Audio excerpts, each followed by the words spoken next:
It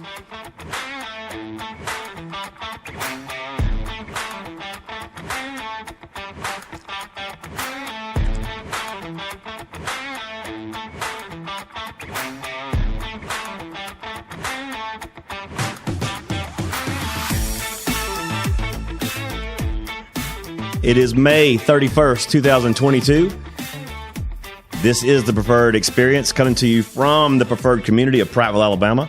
I am your host, Will Barrett, along with Stacy, the Millzer Mills, and our third party today that I told you he'd be on here on a regular basis. He is our District 6 City Councilor. He is the voice of Stanley Jensen Stadium for more than 30 years. He is Robert Strichik. Hey, it's an honor to be here, gentlemen, especially up here with Millzer and his fine studios right here in the heart of District 6. And so I'm surrounded by my friends and my constituents. And yes, it's exciting time, and we got a lot going on in the city and the whole area. So, wow, thanks, guys. We sure do. So you would be the person I need to complain about traffic trying to get turned out of here, left out on a Friday afternoon? Well, the street committee chairman's Marcus Jackson, but I serve on that committee with him, so we'll write that down, Stacy. I have a simple solution for you trying to turn left out of here. Turn right. Turn right. Make a right. Well, I just cut through the neighborhood and go down to the light down there at the under the hill. That's the only way to get out of here. Best thing to do. That's true, and that's part of the problem we have over on Fairview on the people from Prattville, Fairview or 14. And that's why that widening project's on its way. So help with traffic, school buses, and first responders. Now, Robert, there are a lot of people that maybe are not familiar with your entire story, but if you know Robert Strichik, you know there's not many people in this city that love Prattville the way as much as Robert Strichik does. And your journey from a high school kid or just from an elementary age kid here in Prattville all the way up through the ranks and into the seat of District 6 City Councilman has not been an easy task. It's been a lot of work, and you've put in a lot of sweat equity. Tell us a little bit about your journey to this point. Well, the journey to this point goes back to I was born the son of a sharecropper. No, seriously. My father was in the military, like so many people who got their start here in Prattville. He was a 27-year military vet, three-tour Vietnam guy. Wow. So, he came from Pennsylvania. My mother's from Wetumpka. So we purchased a house here in Prattville in the mid to late 60s when Prattville had like 6,000 residents. Mm-hmm. And during those, I was actually born at Maxwell Air Force Base. So during those years, we'd get orders and we'd go here, go there, come back. We always kept our home in Prattville. So my father retired when I was 10 years old. We had our house in Prattville. So we packed a shop from Panama City, Florida, to Tyndall Air Force Base and had our house here in Prattville. So from then on, I grew up here in the neighborhood. You and I were just having a brief conversation about the neighborhood. I was blessed to grow up back then in a neighborhood of about 12 boys, and we're all within 3 to 4 years apart of each other in age. So it allowed us to play sports year round, any sport you could think of. It was so cool. It was a neat thing to have. Charlie neighbors, my brothers, Larry and James, Ernie Ferry. Just people like that. So, I've always been a Prattville guy. I'm a very passionate person as it is. I'm a very emotional person. So this community, when you settle roots after being as a Air Force brat like I was back in those days, either you were moving every 3 years or your friends were moving every 3 years. So this became home, and didn't want to move again. Became my home. So I locked in and I grew up around some great people. Just growing up through the years through high school and junior high and always getting involved with football through my second father to me was C. Gray Price. Mm-hmm. We became close with each other when he was my principal in the 9th grade. Gray was elected mayor during halfway through my 9th grade year. We lost him, but due to my mouth and some shenanigans, maybe I knew Gray better than I wanted to because I used to spend about once every 2 weeks. He and I had some time in his office together. So as I went through high school, I had an interest in communications and broadcast communications in college, and I had some radio gigs on the side. Started out with AM, did Prattville Lion football. I was play-by-play with Bill Brewer and Bill Black on AM 1410 WIQR back then, and they started me out in a midnight gig where I worked from midnight to 5, and I had a morning show, and so we got to do all that. But I've often had an interest in broadcasting. I was the morning announcer at Prattville High School with Barbara Allison, and she was our legendary Pledge of Allegiance lady, which I hope they still do the Pledge of Allegiance, but that's another story. But so, that's kind of how I got into all that. So, with the broadcasting part, but I always kept my mind on politics. I'd watched and, kept, with Gray being mayor and then Mayor Whetstone and then, Jim Byard comes along and, he ran for council. Bill Gillespie runs for council. So I kind of had I love sports by nature, but I also love politics. So, but I love this community more. A friend of mine, my wife had an offer to move to Hoover about 4 years ago, and a friend of ours said, well, y'all should come up, Robert, and just run for city council. And, my answer to that was, why would I run for city council in Hoover? Nice place, great place to live, I'm sure, but I have no passion for Hoover, Alabama. Right. This is my passion. So that's why serving on the city council is something that means a lot to me. And to get to that point, I had to lose twice. Jim Byard, the first time he called me the first time I lost, he said, I lost my first election. Jim was mayor at the time. I missed a runoff with, Bowles and McCready by about 22 votes the first time, which is heartbreaking. Then I lost in the second time by 12 votes. And you're right there, and almost in sports, you're like, do you really want to lose a close game, or you just want to get blown out? And to lose closely, and to lose a close race, that affects you because it's not about yourself. You're disappointed, but you feel like you let those people who helped you down. I mean, those people who helped you along the way, you feel like you let them down because, you're out banging on doors and you're thinking, well, if I just banged on these 6 more doors or went back and saw these 6 extra people, what could have been the difference? So finally I win one. And that's crazy because my opponent is a good friend of mine I grew up with. Obviously y'all know Chip very well, and Johnny Brownell, he and I used to do some football games together. But his daughter, Mary Patton, and my daughter Madison have been best friends since 3rd grade. They lived together in Tuscaloosa. They lived together at Pike Road. They still live together and sisters. So Johnny and I running against each other was kind of, it was weird, I guess is a word, but overcame that. But civil. Very civil. Very civil. Johnny, I'm not going to say anything about Johnny. He didn't say anything about me. We just kept focusing on our eye on the ball. And, I'd been out there a couple times, lost a couple times, and maybe I had name recognition. Maybe people saw how passionate I was about it. And so I finally got over the hump, and now I'm in my 2nd term, going to 2025, and we'll go from there. You come to a lot of our committee meetings. I serve on 5 different committees now, and right. And we just have a great group of people downtown on the city council and through the mayor's office. We don't always agree, but I don't think politics should work that way, or government should work that way. But at the end of the day, we kind of support one another, and we appreciate each other because it's not an easy thing to do, to put yourself out there. You got to have a thick skin. You got to be ready to take criticism. You're never going to make everybody happy, but hey, that's part of it. End of the day, I just try to please my constituents and ask as many questions as I can, return every phone call, answer every text, and do the best job.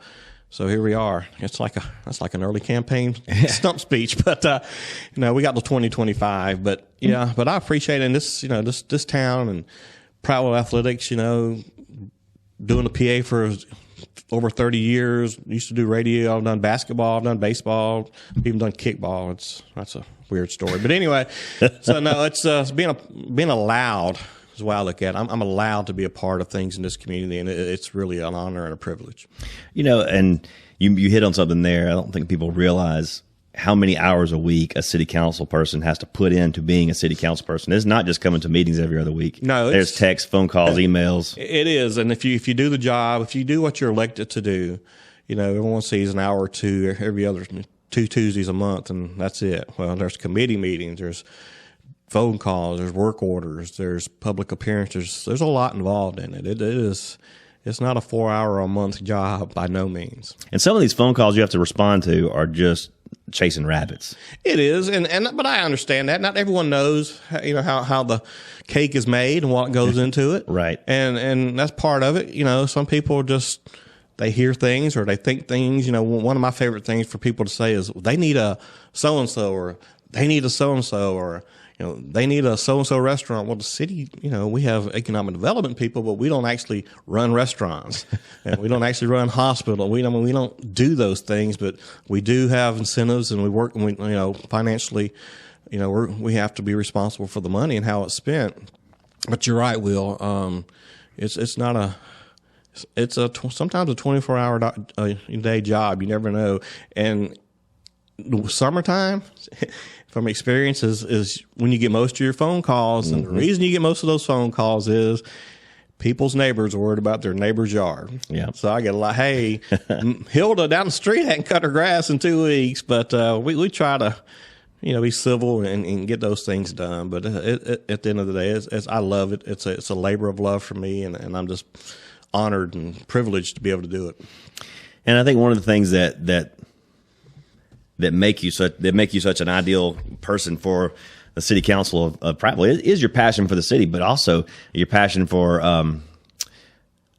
our quality of life around here, and that really centers around our parks and our recreational areas, right? Our public areas, and you chair the Parks and Rec committee. That's right. And since this, I think one of the best things that happened to Prattville in a long time was the penny tax being divided up, right, and into buckets, and one of those buckets is Parks and Rec, and there are some wonderful things coming our way because of that decision.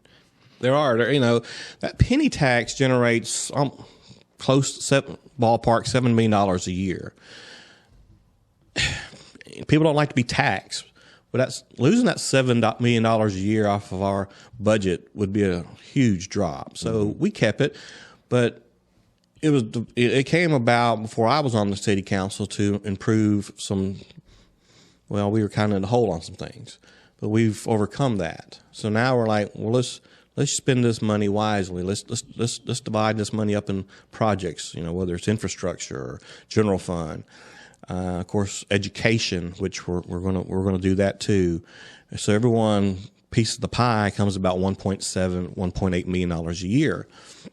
So in doing that, myself, along with Kelly Cook, who is the best Parks and Rec director in the state of Alabama, phenomenal. I can guarantee you there's not one that works harder than she does, or has the vision that she does. Mm-hmm.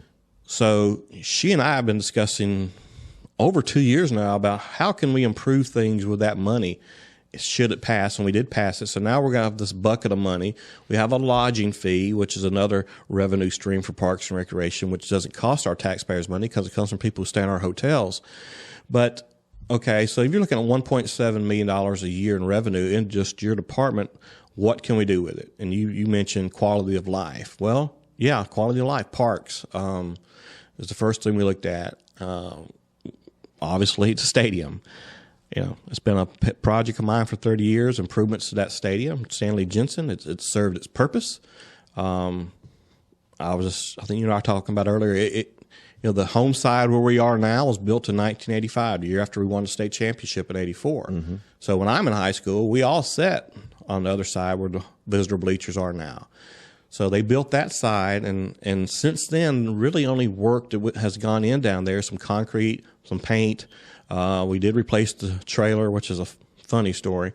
The trailer as a press box with Bubba Cook and Tommy. They built a new press box, and the turf. We replaced the turf twice. We got the one for Coach Clark in the early 2000s, and then we replaced the existing turf we have now about 3 seasons ago. Right. So that's all really gone into that stadium. It was built in the late 50s, and so it's time. It's past time. Keeping it downtown's important. For me, I like the tradition of. I'm a traditional person. The history of downtown Prattville, and you and your group have come up with a great concept of keeping that look, that downtown feel about it with the Daniel Pratt looking brick, and it's really gonna just blend in well. Would I have liked to put it in another location, or would we have liked to put it in another location? Maybe. We looked at the possibilities. but financially it wasn't something we really could do unless someone donates land, infrastructure. There's a lot involved, as you well know, Will. So you're looking probably another $8 to $10 million additionally to put it in a new location. So it's something that, it's part of the history of Prattville. It rolls right into Pratt Park, which is about to be upgraded. Hopefully in July, we're going to start with an updated playground. And the one thing about, that is you get the complaints. Well, that old playground is nice. I helped build it. Well, I did too. My oldest daughter, Katie, when she was born, I was down there on the weekends shoveling, with a shovel and a wheelbarrow. I know nothing about construction, but I helped build it too. I was a helper. I was the go-get-me guy. Go get that, go get that. And it was like a village of ants. And, and it was really cool for the citizens probably all to get together and build that park. So unique. But now it's time. It's splintering. It's old. It's time for something new and upgrade it. And then once we get that completed with bathrooms near we're going to have bathrooms near the playground area for children. It's going to be safer. It's going to directly adjacent to the playground. Adjacent to. And the beautiful thing about that playground is that what the citizens of Prattville, I think, can be so proud of to help build it, is that it served the community for 25 years, since 97 to 22. 25 years. What you did had a 25-year that's a generational impact. And if it wasn't for that first playground going in, probably the vision wouldn't be there to do what's coming. That's exactly right. And the plans that you guys have put together really, to me, works out so much better. It'll be ADA, everything's going to be ADA compliant, safer structure, safer so you can see your children. I've really done a great job of that design. And then, we're going to go into the, Newton Park. That place hasn't been touched in forever. So with that, that grade 2.0 with the very nice female softball facility that we have up off Chestnut or Martin Luther King Drive up by the junior high. Now we can concentrate. It's not as much on girls softball at Newton Park. So now we're going to expand the tennis center with some other fun stuff. We're looking at senior tennis courts, pickleball, a skateboard area, new bathrooms. So all that, which by the way is in District 6. Cheap plug. All that's going to get shameless cheap plug. New lighting like we're going to have at the stadium for this coming football season. So all that'll be brought in to that plan at Newton Park. So, and then what we'll spend monthly to pay for those items will not even touch the $100,000 to $120,000 revenue we bring in. So we'll be able to still pocket money on that bond for tier other projects, North Highland, Low Pickett Park. Whetstone, all of our parks really. What we're going to do at the pool, Kiwanis Park. So Spinners. There's a lot of other places that will be touched, but these are our 3 tier 1 because Newton tennis. Tennis can bring in revenue. We can bring tennis tournaments in here we've never had. That puts beds and heads, or heads and beds. Rather. Either way, it's good. And they spend money here in Prattville. Softball now is taking off like crazy with Russ and his tournaments. Of course, the stadium, that's kind of self-explanatory.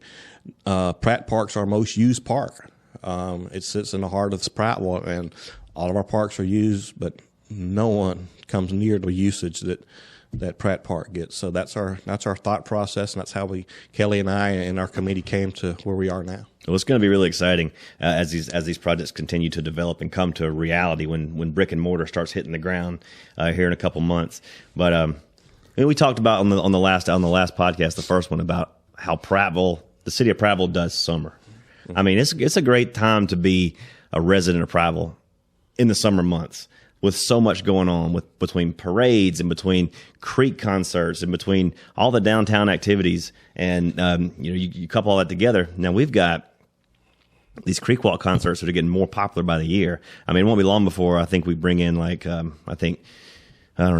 John Cougar Mellencamp or something like that. Yeah. Millzer, you remember the year we brought in Alabama down at the stadium? Yeah, I do. We had to tear the fence down, and I'm not making this up, folks. If you've ever been around here, Alabama, the group, Randy Owens, they played here in Prattville at Stanley Jensen Stadium. Unbelievable. So did Jerry Clower. Jerry Clower? Oh, yeah. Jerry Clower. Jerry Clower played the stadium one time. Well, creek concerts, y'all, and they're great. They're free to the public. We started them having actually the creek behind City Hall. They got where we needed more room and basically getting people off the asphalt. Oh, it's so hot. Yeah. So we moved it to the knoll. We were about to pick our house and the flow of the creek and the dam, and then You get a little breeze off that get dam. a little breeze. You get that little creek breeze and creek, mist hitting you. That they've worked well over there. We have 4 again this summer, with the first one being June the 14th, and that's going to be Jeremy Fly and Flight Control. And then on June 28th, these are all on Tuesdays, we'll have the Taylor Baggy Band. July 12th, 2 days after my birthday, is the Stephanie Pickett Band. And then on July 26th, we'll close out the summer with a group called For Heaven's Sake. And like I said, free to the public. Bring your lounge chairs, kick back and enjoy the music. And then, of course, the 4th of July parade. We don't do the concerts at the stadium anymore because we moved everything out east to the clock tower. And that seems to have worked out better for people getting in and out of the fireworks on 4th of July, as far as having more access to the roads to get home and come in and spread out in your cars and do whatever. So we'll still have the 4th of July fireworks out at the clock tower this year. Registration's up going right now. The pools for sports, for football, we're going to start flag football. We have the pools open, the splash pads opening is open. So a lot going on. So Kelly and Russ and the guy, her team down there, they work hard, in a lot of jobs, folks are 9 to 5 or whatever. But I mean, you see these guys around town in the morning, you see them at the ballparks at night, you see them cutting. I mean, they're everywhere all the time. So, pat them on the back. Our first responders are great. They work their tails off, and we have a great fire and police department as well. But I'm telling you, our Parks and Rec guys, the job they do to provide, activities for our citizens is remarkable, and I couldn't be more proud of them. Absolutely. Absolutely. Well, that's our informational piece for the day. That's really good stuff. Yeah. That's really good stuff. A big giant PSA. Yeah. Absolutely. Exactly. Well, hey, why don't we switch gears right now and let's go to our top 10 list for the day. All right. This comes from top10s.net, top 10 with a Z, top10s.net. And this is from the engineering division. Myself, as an engineer by trade, this intrigues me. And you're going to like this. This is the top 10 things you didn't know were invented by rednecks. And that's, we don't think of rednecks here as a derogatory term. I mean, like Jeff Foxworthy says, it's a glorious absence of sophistication. Absolutely. And so we put that as a feather in our hat in the South when somebody refers to us as rednecks. But rednecks have contributed much to society, and we'll start with number 10 on this list, dental floss. You wouldn't expect that. Dental floss. The quickest and easiest way to keep your teeth clean that nobody actually does. I mean, I'd love to say that I floss every single day. But if I'm being honest, the last time I probably flossed really good, the dentist did it. Dentist did it? But yeah, in 1815, a New Orleans dentist named Levi Spear Parmley invented dental floss. Wow. Doesn't seem like that would fit with our motif, right? We're supposed to be, toothless rednecks. No, we invented dental floss, baby, so deal with that. Unless they're, using a rope for dental floss. Correct. Missing some teeth there. But, that parlays into number 9 on this list, dental floss, and then number 9, the cotton candy machine. Wow. So we stop gingivitis on one hand, and we trigger it with the other. So cotton candy invented in the 18th century in the South. Hard to believe. William Morrison, a Southern gentleman from Nashville, invented the cotton candy machine. So we're South, where cotton is king, and so is cotton candy. So is cotton candy. Absolutely. Yes. Number 8, and this is kind of humdrum. Filing cabinets were invented by a Southern gentleman. By Edwin G. Sybils of South Carolina, invented filing cabinets. And I bet you he was OCD. Most likely. Most likely. Before they knew what OCD was. OCDRN? Yeah. He revolutionized the world of filing, which is so exciting. Okay, number 7. So when he made this, do you think he said, "Hey, y'all, watch this"? Probably so. Like, hey, y'all, why are we doing it this way? That's right. I got a better idea. Number 7, and this is kind of strange, the TED, or the turtle excluder device. Do y'all know what a turtle excluder device is? No. It excludes turtles. Literally. But in a good way. In a good way. It prevents them from getting caught in shrimp trawl nets and drowning. And since they're a protected species, the TED was invented by a man in Georgia in the 70s named Sinky Boone. Sinky Boone invented the turtle excluder device. Sinky. So Sinky. this is to protect sea turtles, right? Protects sea turtles. Yeah, I have issues with sea turtles. Why do you have an issue with sea turtles? They cost me probably one of the most fun jobs I could have possibly ever had.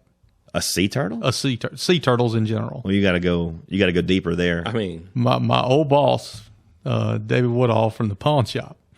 One of the things, he's very entrepreneurial. He comes up with different things to kind of just try to make money with, just different ideas. Him and his partner bought the world's largest inflatable water slide, and this was way before I met Amy, before I got settled down and all this other stuff.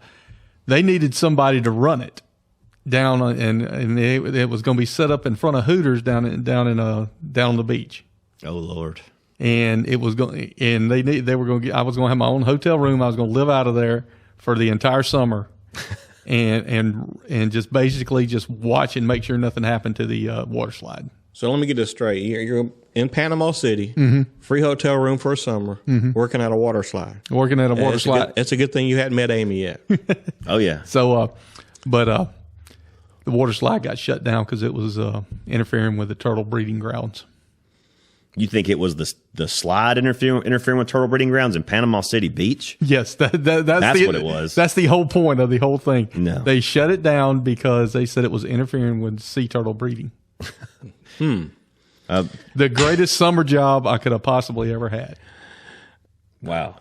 I don't know if sea turtle breeding is the biggest problem to have in Panama City right now. Other types of breeding that are more of a problem, I think. Yeah, it's kind of changed somewhat. Well, I'm sorry to hear that, Stacy.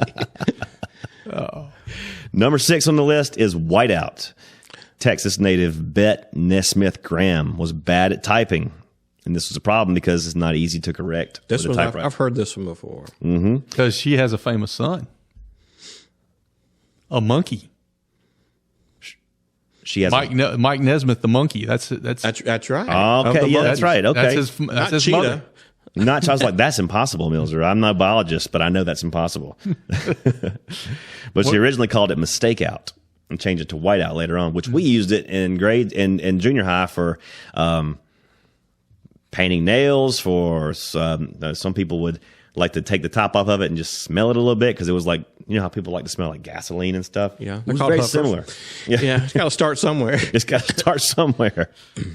Picked the wrong week to quit sniffing whiteout. Yeah. If you could name that movie reference. Comment. Airplane. Yeah, that's a classic.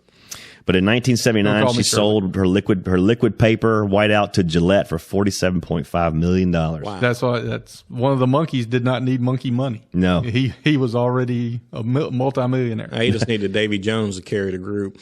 And that's what it says also in here. She also helped invent Michael Nesmith, guitarist and songwriter for the Monkees, by giving birth to him. She saw his checkbook and now he became a believer. That's like that's one of those. That's just one of those facts you have no reason to keep it in your mind, but it's been in my mind for probably 30 years.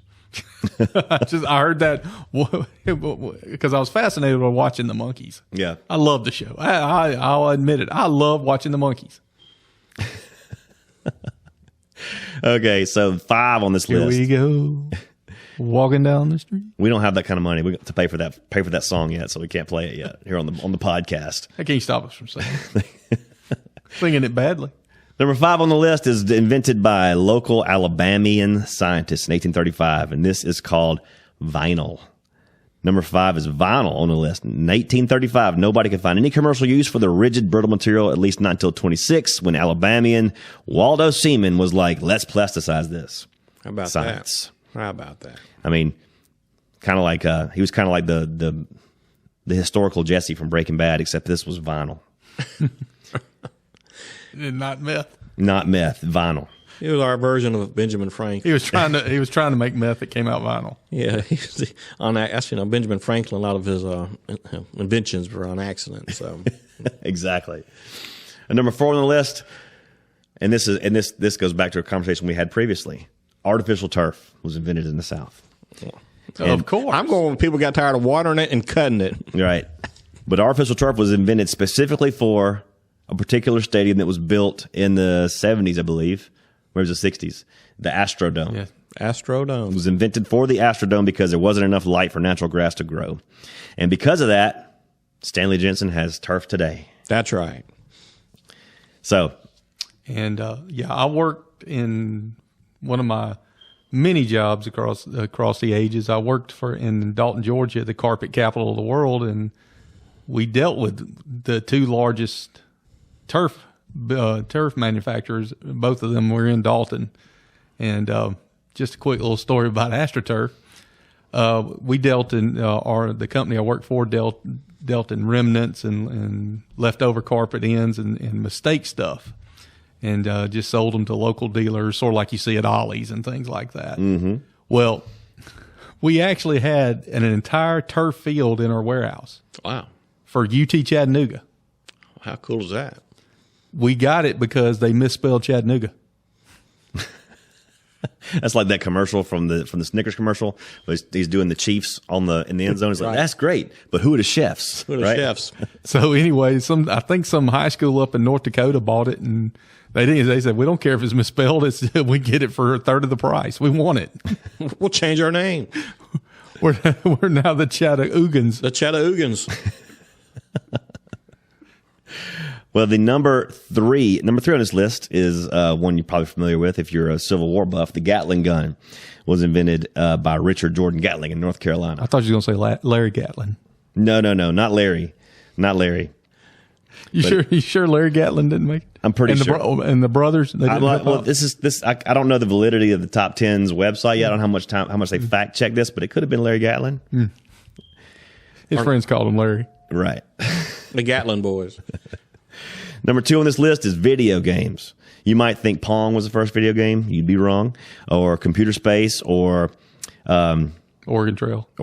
You'd be wrong about that too. But the very first video game had the catchy name of Cathode Ray Tube Amusement Device. Sounds painful. It does sound painful. It sounds like you need to get a prescription for that. Yeah, some ointment.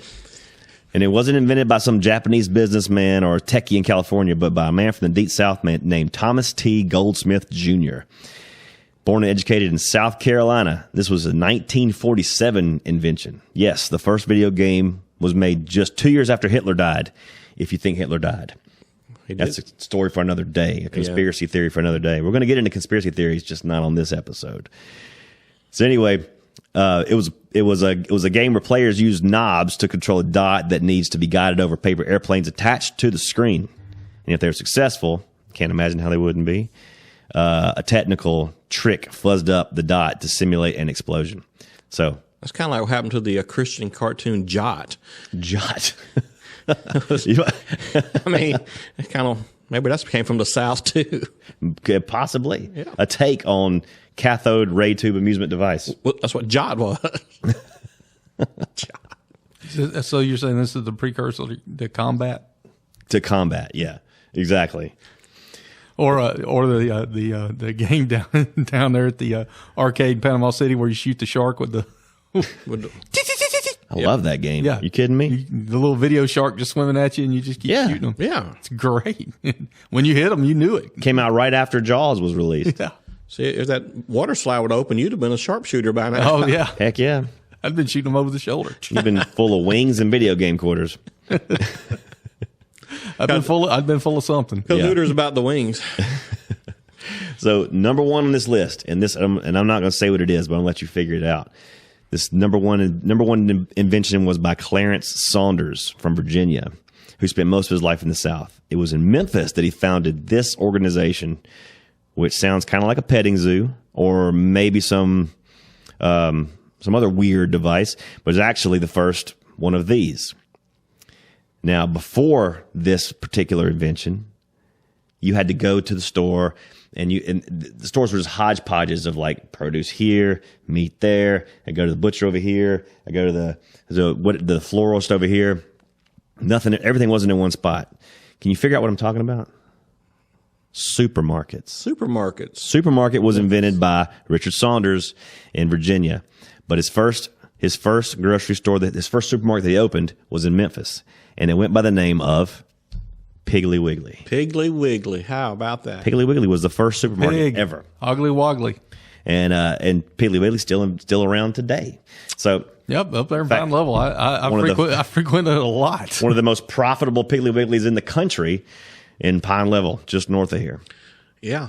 Stone's Throw from Posey Crossroads, so it's all going down up there. So Exactly. Yeah, if they don't have it at the Dollar General at Posey's Crossroads, I had to turn right and keep going down there to go to Piggly Wiggly. Exactly. So yeah, because I wish I'd had those when we played country tournament softball up in that area. Man, those were the days, weren't they? Days. Boy, were those of the day. Country tournament softball has got its, I'm sure, its share of stories. Oh, Lord. Some that can and cannot be mentioned on a podcast. I don't know what the FCC is with podcasts. I don't know what very flexible. Very flexible, I'm told. Very flexible. You learn of places called like Wallsboro and Slap Out. Slap Out. I know where that is. Dennis Broach. Yeah, there's a name from it. Toggleville. Yeah. L&L Paint and Softball Head, but we'll get into that on another broadcast because Softball Head, that one could shut us down. But you got to see it to believe it, folks. But you never know what you're going to find in the back roads of Autauga County. The 1995 Class D district champions, Mills Cabinet Shop, baby. Now, what's the difference between Class D, Class C, B, A? What's the difference? The amount of home runs you can hit. The number of home runs you can hit. D, you're not allowed to hit home runs. I'm speaking on 25 year ago rule set. C, you can hit, what was it, 3 home runs? 3 home runs. No, wait a minute. C was 1 home run. Then you had San Diego rule. Yeah. Then you had the blue dot ball, the red dot ball. Then These are the ones you bake in the oven before you bring them out to the field. That's a rumor. No, that's the Dudley T4000. That was the Dudley T4000. We jump off like a golf ball. You put it in a micro. I mean, that's what I've been told. But back in those days, it was just to spend an entire Saturday of your life in the country having beverages in the back of a pickup truck, waiting for your team to play. And after 2 more games was just, I don't know, I just slept it. Yep. Now, I know a lot of Dallas County softball legends. That has to be a Southern invention too. Yeah, softball. Heck country yeah. Country softball. Now, I'm sure softball was invented somewhere, but country softball. There's only one place in the world. There ain't no place like Central Alabama. No way. Softball. Now, I've been told back in the 70s. But the home run rule ruined many a good softball player. Oh yeah. Like I've been told, one of my friends, and y'all know him, Jason Langley, AKA the big wheel from his high school days, Grace Baptist, yeah, 14 West school. Incredible athlete, and his brother Jeff was like an incredible softball player. I got the greatest Jeff. So Jeff comes up to an at bat, hits a home run, and they tell him he's out because you're out of home runs, and he walked off the field, and never played again. Do you want to know who one of his teammates were at the time? Yes. That would be me. You were teammate of Jeff. I was about to tell Langley. that story. Go Jeff ahead. Langley. It was, if I remember correctly, that was the year I was playing for Heritage Baptist. See, as a Booth Methodist, You were a ringer. I was a free agent. I was Catholic one year, Presbyterian one year, Baptist one year, all in a row. Whatever it takes to field a team. Exactly.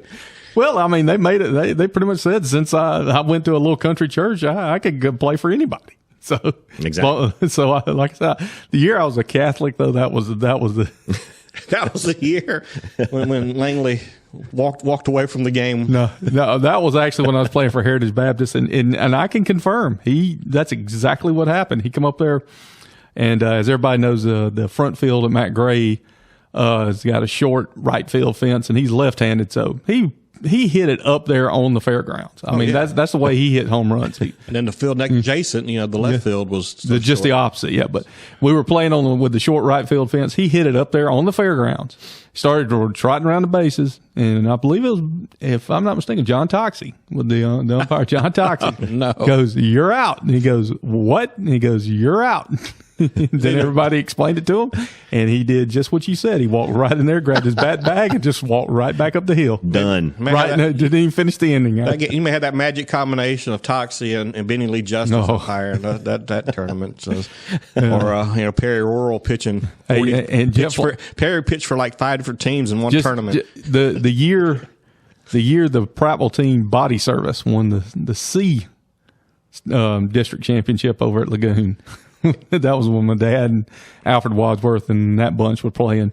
Jeff Langley was on that team as well. Yeah. I was the bat boy for that team. I played 82 auto parts that year. I played second base with that. And those guys are crazy. He was just to show you what you're talking about the Langley brothers' abilities. Jeff was named MVP of the tournament because he hit 13 home runs in that softball tournament. 15 at bats. Basically, yes. That was like I said. That was before the home run rule started kicking in, and Jeff hit 13 home runs in that game. Yeah, he could mash. But point of fact is he played first base, but the catcher, whoever was catching at the time, whenever there was a ball hit, had to run to first base because if Jeff missed it, he ain't going to get it. Yeah, it's hard to back up a 60-foot baseline throw and.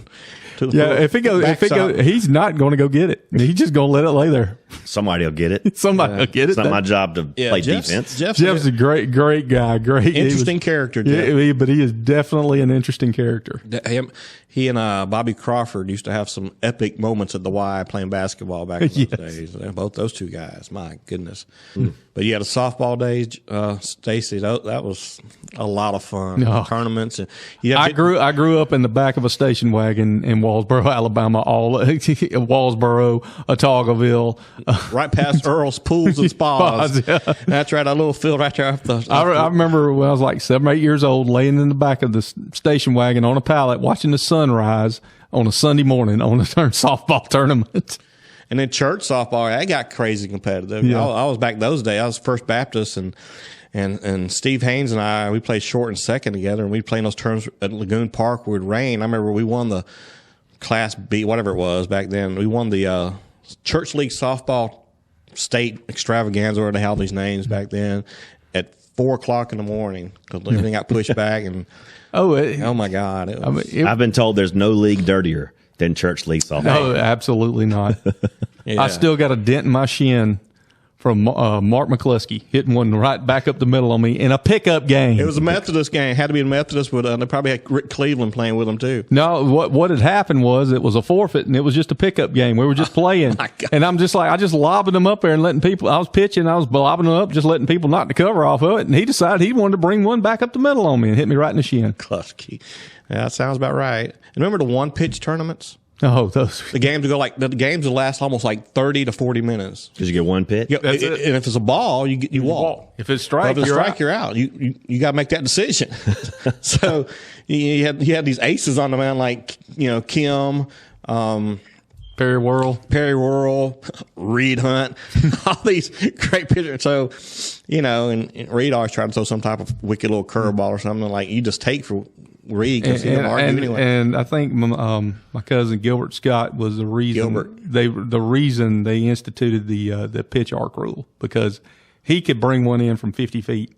Right. Yeah, that's when they came to 12 feet above was illegal. Yeah, well, anything over 12 foot was illegal. And I think they specifically made that for Gilbert Scott because that man could drop one from 50 feet. I used to play a lot of tournaments with Otis and Gilbert and that bunch, and I was just a young lad, got out of playing little high school and college baseball, and Otis. I was bat boy for just about every one of those. So you still had the baseball swing playing softball? I had the baseball swing. I popped up a lot, so I started trying to hit the right field because I had a horrible baseball pop-up swing. And I played infield my whole life, and I guess because I was young, and Otis and Gilbert and all that bunch was not as young. They always put me in center field. And I was like, first term, I hardly could judge a fly ball, but I finally learned how to do it. But, man, Charlie'd play with us in that bunch. Man, we had some really good teams. Charlie Neighbors and Chuck Reynolds. Charlie and Chuck and Otis and Gilbert. Gilbert always, I'm not going to be here for the 4 o'clock game. I got to go to a wedding. Like, what? I mean, he's probably out in the truck a little longer than the most of us, but man, that was a lot of fun. And Dennis Broach, we talked about him earlier. Remember the incentives to play in a softball tournament? Hey, if you come down to Targville, or wherever he hadn't been kicked out of. You know, the winner of the tournament's going to get a trip to the Bahamas, a Cadillac, a 10-foot trophy, a bag of balls, and a gift card to Hooters or something. And you get down there and you're like, I don't know what happened to those items, and we lost our sponsorship or something. You're like, okay. Get you down there. Okay, Dennis. Yep. Yeah, that was. You couldn't do that today. No, there's just absolutely not, because I was just about to tell a story with Gilbert Scott, and they were having a tournament up here at Matt Gray Park. And that's when those Dudley T4000 or T1000, I can't remember what they were. 1000. Dudley T1000, they were the hot ball. These, this is the first time anybody around this area had seen one. Mm-hmm. This team came out of Birmingham. They were just knocking them up there by the old gurneys, just killing it. And then, of course, everybody was hollering it was illegal and everything. Gilbert just said, I'll find out. And when they threw him one, he walks through the gate out to his pickup that's parked next to it, opens up his toolbox, pulls out a hatchet, cuts it in half, and goes, "Looks good to me." That's Gilbert. That's one way to find out. That's one way to find out. And the characters, though. Oh, the characters. The stories, some of the people back in those days, it was so much fun. And, and everyone gave each other a hard time. No one really lost their temper. Nobody fought. People would have adult beverages out in the trucks between games. But it was I guess, wholesome fun as much as it could be, because for just a bunch of guys playing softball all day long. It's what went on back then before travel ball took over, and parents turned to their kids playing ball instead of them. Yeah, that's true. It's exactly what has happened. Because back in the day, it was the kids they had to go sit in the stands and watch dad play softball. Because they played during the week. Yes. It was called city baseball. You had league ball. You had Dixie Youth, and then you had All Stars, and then we'll see you next spring. That was it. Yeah. Back in the softball days, back when I miss those days. Back when I was in college at AUM, I actually played softball 7 days a week then. Yeah, that's hard to believe. I played but I believe you. I play every league game Monday through Thursday. Then I play on Friday and Saturday in tournaments, and then Sunday we had intramurals at AUM.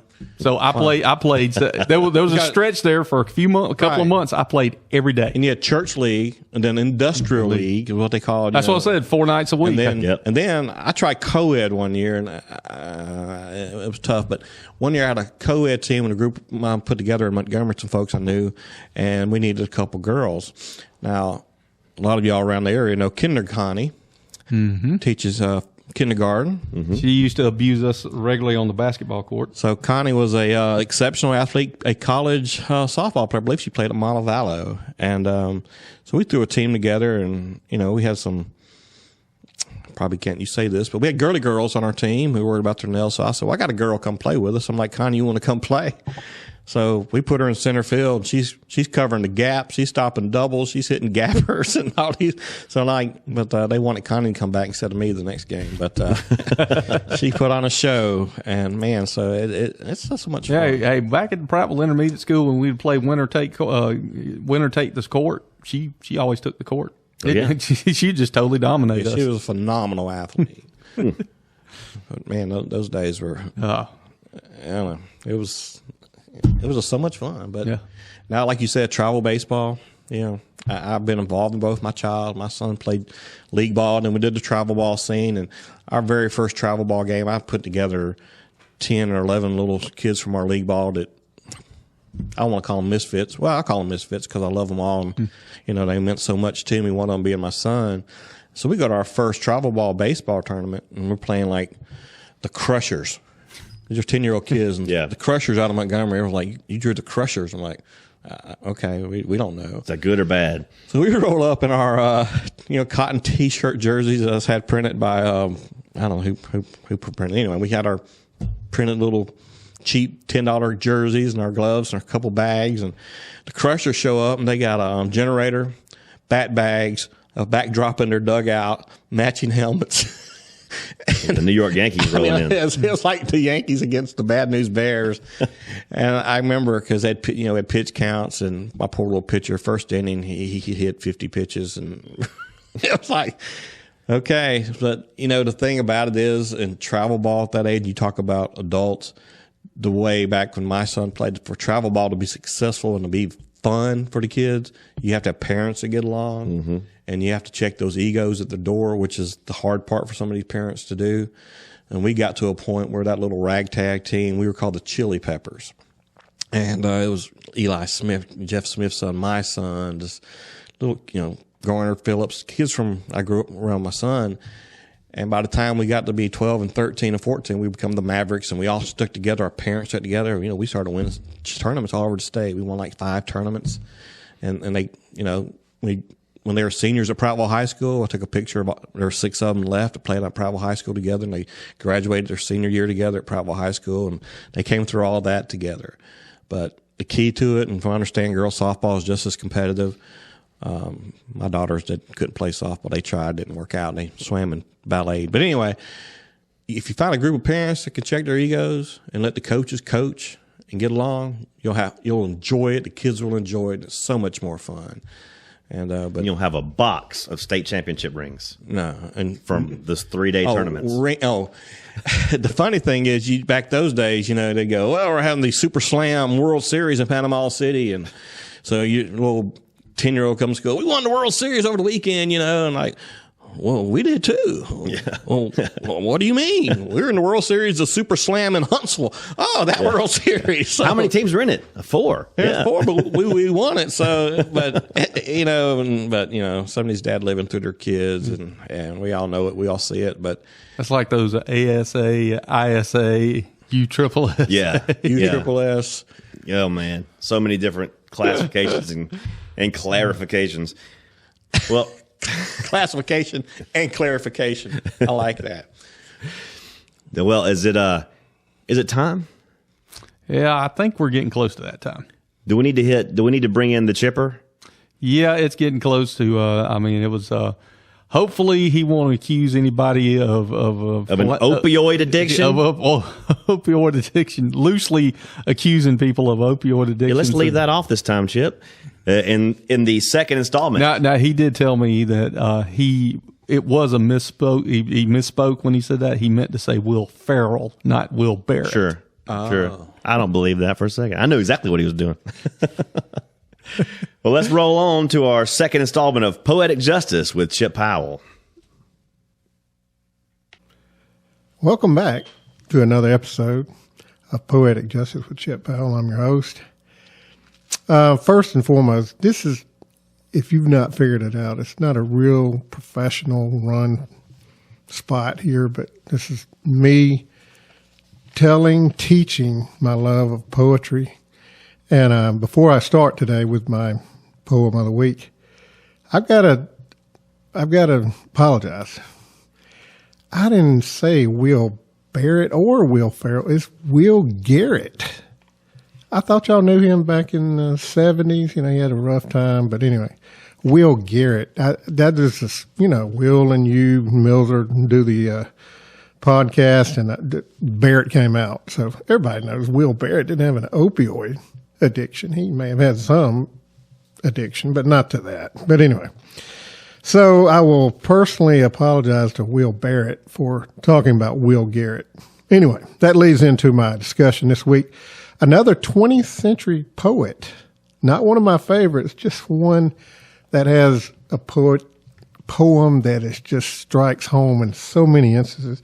It's Dylan Thomas. No, it's not the brother of B.J. Thomas, the singer. It's not him. I know you'll think that's what. He was actually born in Wales, October of 1914. Died in New York at only 39 years old. He was a Welsh poet. I got to tell you, it's a dark poem. It's dark. But I see some light in it, and I see some kind of things that I've experienced in life, but it's called Do Not Go Gentle Into That Good Night.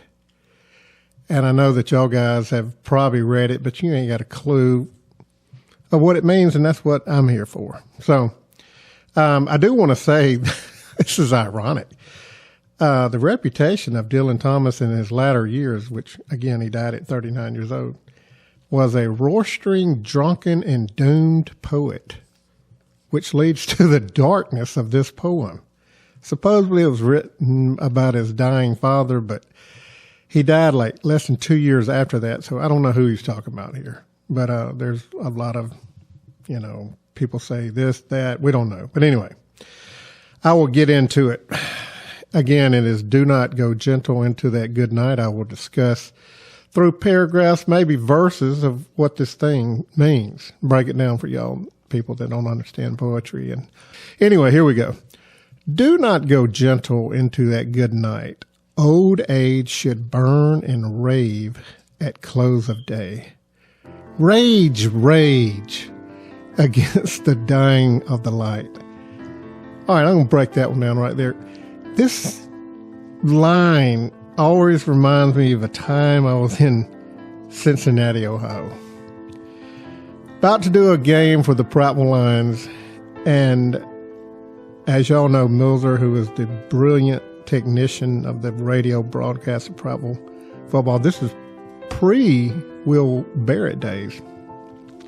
And anyway, it's kind of a big game, probably the biggest game in the history of Prattville football, with the exception of, obviously, state championship games. But we were playing Xavier of Cincinnati, I believe. Big-time game, going to be on ESPN, and then it got dropped on ESPN. And anyway, but there was a ton of people listening in, and we knew it was probably going to be the biggest audience broadcast ever in Prattville football history. Anyway, that leads to do not go gentle into that good night. It was a good day and night until the Millzer lost internet connection inside the stadium at the Cincinnati Bengals Stadium. I can't recall the name of that stadium, but that's not important. But Millzer did not go gentle into the good night as we lost the internet, and we thought the broadcast was going to be in jeopardy. As Millzer tossed the chair through the sheetrock of the press box, I was thinking, Millzer, go gentle into that good night, but he did not. And I read that line right there, and it seemed to cause the end of that, rage against the dying of the light. Millzer went into a rage, and I know y'all find that hard to believe, but he did. But you know what? As professional as he is, he always got it right, and we lost that game, but the broadcast was on. Good. All right, I'll finish this. Though wise men at their end know dark is right, because their words had forked no lightning, that they did not go gentle into that good night. Good men the last way by crying how bright their frail deeds might have danced in a green bay. Rage against the dying of the light. Wild men who caught and sang the sun in flight, and learned too late they grieve on its way, do not go gentle into that good night. Grave men near death who see with blinding sight, blind eyes could blaze like meteors and be gay. Rage against the dying of the light. And you, my Father, there on the sad height, curse, bless me now with your fierce tears. I pray, do not go gentle into that good night. Rage against the dying of the light. Now, what does that mean other than we talked about Millzer not going into the gentle of the night? It just basically is telling us that death is inevitable. It's going to happen, but fight that fight to stay alive and enjoy this life. But we do know that we have a better life when we leave here. And hopefully we all have that faith in Christ that we will go to heaven. So that's the part that he doesn't really talk about here. But what a brilliant poem. Dylan Thomas, do not go gentle into that good night. But I can't ever forget that night in Cincinnati. And we had another night in Phoenix City and another night in Mobile. And one night he got blamed for something that was already there. It was a big hole in the sheetrock, and I put it on Facebook and said Millzer did it, and he really didn't. So that's another fact for another day. But thank you.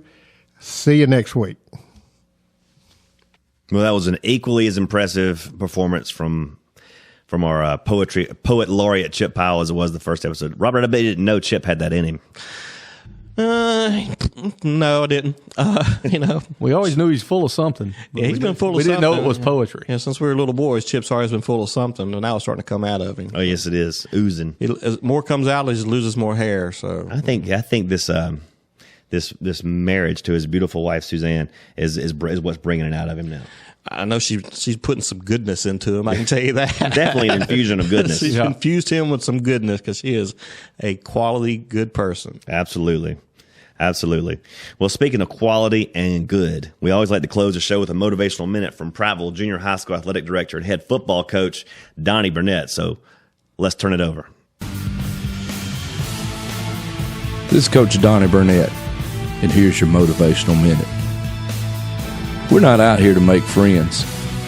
Is scoreboard on? If it is, we got one job, and that's to win. Let's go. This is Donny Burnett and your motivational minute. Well, that's about all the time we have today on the Preferred Experience, our second episode. And Robert, been awesome having you in here with us. Oh, it's been a blast, guys. It's just reminiscing and just talking about our great community and all the things going on. It's looking forward to down the road. Got a lot going on. Looking forward to many more episodes together. Absolutely. Yeah, as we alluded to, Robert is going to be a regular guest on the podcast here, and because there's always something exciting going on around here in the city, and there's always some exciting old softball war stories we could tell again. My goodness, me and Robert probably could go on for hours telling some of the because I think the statute of limitations has run out on all of that. Yeah, that's a good thing. And there's some things from Sheriff Turner days and Pork Chop. I'm glad those we'll get into those sometime later. And of course, there are lunch bunch stories. So the lunch bunch stories have to be identified and called out for what they are. Yeah, absolute Prattville lore. Yeah, that was some tough love right there. Tough love. That's a good way to put it. Well, folks, thanks for listening to this episode of the Preferred Experience. And for Robert and for the Millzer, I'm Will, and we'll see you next time.